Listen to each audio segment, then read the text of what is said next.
Hey everyone, look, I'm reviewing that show that appears at the beginning of my title sequence. Okay, all kidding aside, yep, Season 2, Episode 1 of Daredevil here.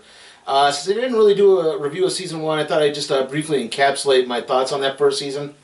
Overall, obviously, I enjoyed it a lot. Really like the performances of the actors behind Matt Murdock, Karen Page, and Foggy Nelson.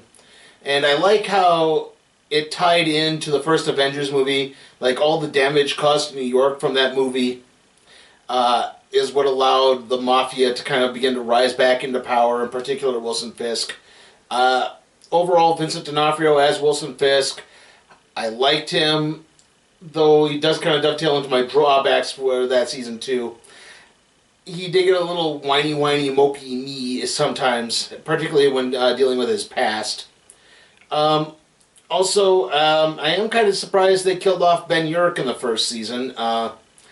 Given how big that character is in the Daredevil pantheon, it's bizarre to kill him off. I mean, are they going to introduce a son, maybe? I don't know. Let me see here. Also, personal beef with me on these. I really don't like the Frank Miller retcon to Daredevil's origin.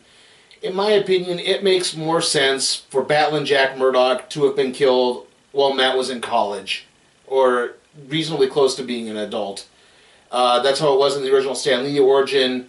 In the Daredevil Yellow storyline, that also was where it played out. But then Frank Miller did Man with No Fear. I think was actually the first time it happened in the Frank Miller Man with No Fear series. That's where it was. They changed it to he was killed while Matt was a child. It's like, well, then what happened to Matt in the intervening 12 years? That just never made any real sense to me. Like I said, I know that's a personal beef, but make of that what you will. But like I said, overall, Season 1 definitely was worth a watch. And now going into the first episode of Season 2, and yeah, I've only watched the first episode. I'm in a time crunch here. I tried to get everything done as I could. Anyway. Speaking of another drawback, I got a beef on here. Why was there this big opening montage sequence at the beginning of the episode? It just kept going and going. This Season 1 montage, which, look, I get it. You want to have a refresher course on Season 1? That's fine. I don't mind it. I didn't even mind they did it. But I tried to, after about 30 seconds, I kind of started wanting to fast forward through it. I tried to fast forward through it. Nothing happens. I'm literally just going... And it just paused. Like I said, I don't mind they did it, but at least give me the option to fast forward through it if I don't want to watch it.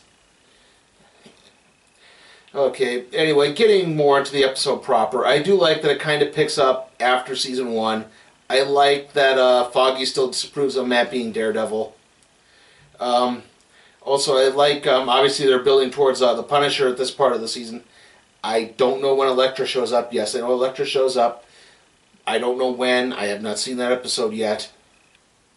But I did like the way they kind of debuted him, and they have him taking out an Irish mafia group. It's kind of nice to see other mafias than just the Italian mafia, because the Italian mafia is so represented so many times in the media. It's hard to forget that, yes, there was an Irish mob, and a Jewish mob, and a black mob, and, also in this one they had a biker mafia. It's kind of nice to see, hey, it's not just the Italians all the time. I try to think, the only other, there have been other Irish mafias too, but the one that's popping in my head too, comic-wise, was the film adaptation of A History of Violence by David Cronenberg. That one, was they changed it in the comic. It was the Italian mob, and they changed it to the Irish mob. And it's like, yeah, I kind of like seeing something other than just the Italian mafia all the time. Let's see. Excuse me. Also, I like how they amped the Punisher up a lot. When he takes out the guys, I said, "Oh, only an entire military unit could have done this, not just one person." And so, when it's eventually revealed to be one person, it's not as much of a shock. Obviously, they were building towards Not sure, but to the characters, it's surprising that that could be the case. Also, it's nice to see Turk is still around. That's a character that goes back to the comics. He was always the lackey who was getting his butt kicked all the time. And, you know, again, he seems to be the lackey who was getting his butt kicked all the time. I thought he had been killed off at the first season.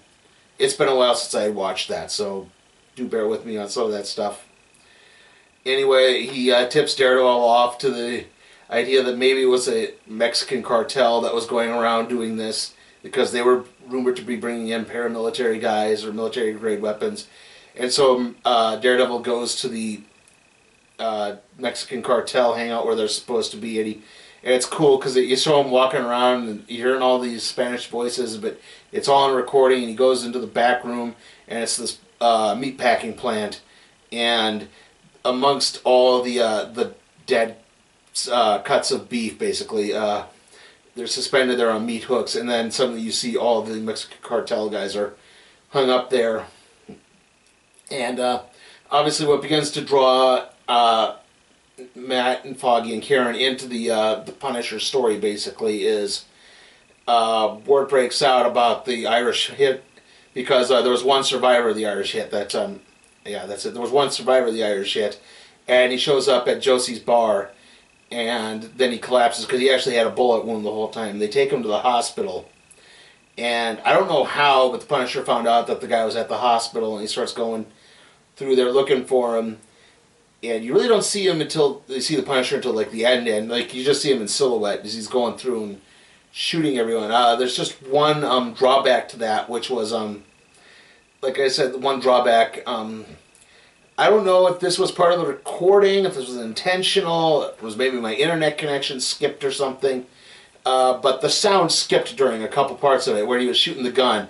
Like he was literally shooting it. He was pulling the trigger. You could see the discharge going, just go like that. Just, I don't know. That happened to me. Something like that happened to me kind of last year too. Where when I started watching Daredevil, I hit the play. The episode would come up, and then the subtitles would be on. And I hadn't put the subtitles on, so I didn't know what the deal was there. Anyway, and then Daredevil confronts the Punisher again. You don't really see him; you just see him in silhouette as the two fight. But then, right at the end, you finally see his face. He goes, I think it's bang. I may be wrong on that. And he shoots a gun at Daredevil, and Daredevil falls over the side of this, and it ends on kind of a cliffhanger, which is sort of aggravating if you were only planning on reviewing one episode. And no, I did not stick around to watch episode 2. I know I could have. Obviously, I'm guessing Daredevil lives, but anyway, yeah, I know I could have stuck around and just watched the second episode, but I am in a bit of a time crunch here. It's currently 8 o'clock. Kind of like to at least get this edited and rendered before I go to bed. So, yeah. Anyway, overall thoughts on episode 1. Really good. I mean, the drawbacks were pretty piffle things, really. I mean, nitpicks. So, if you liked season 1, obviously I'm pretty sure you're going to like season 2 so far. And, yeah. I'm not going to overall grade this. Maybe I'll come back when I finish the season and give an overall grade for that. How about that? Anyway, so next video will probably be the WrestleMania prediction show. I'll aim for Thursday, maybe Friday on that. After that will be the NXT TakeOver Dallas review. That'll probably be up Saturday. Then WrestleMania 32 probably won't be up until Monday. I don't know. I might have to hash out if I can see WrestleMania live this year or not. Let's see. Don't really have a movie or TV show to review after this, so maybe if I ever get through Daredevil season 2 before the end of April, I'll do a review for it. But anyway, obviously, I have not started reading the first 4 issues of Youngblood. I don't think it'll be that taxing a read. I'm familiar enough with the source material on that, but anyway. See you next time.